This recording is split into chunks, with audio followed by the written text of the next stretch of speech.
तो नमस्ते भाई लोगों। तो चलिए, खेसारी भैया का बहुत ही ब्लास्ट लेवल का सॉन्ग आ चुका है और टाइटल देख सकते हैं।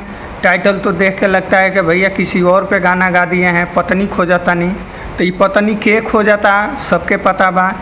तो चली लो जेकरा ई सॉन्ग के सुने के बा आप लोगन सिंपली जाई सर्च मारी और जे लोगन सुन ले बा कमेंट करके बताओ कि आप लोगन के ये सॉन्ग कैसन लागल है।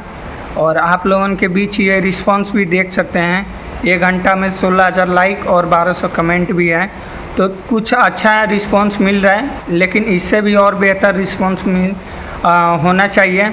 लेकिन फिर भी सही है, ठीक ठाक है। तो आप लोग जाइए और अपने भैया को प्यार दुलार आशीर्वाद दीजिए। ये सॉन्ग बहुत ही बेहतरीन है और ये होली के बाद ये पहला सॉन्ग है जो कि 5 तारीख को हुआ है रिलीज़। तो आप लोग हमारे साथ बने रहिए, हमारे चैनल को सब्सक्राइब करके रखिए, क्योंकि और भी सॉन्ग शूट हुए हैं उसका अपडेट आना बाकी है। तो आप लोगों को इसी चैनल पर मिलता रहेगा, तो इसको सब्सक्राइब करके ज़रूर रखिए।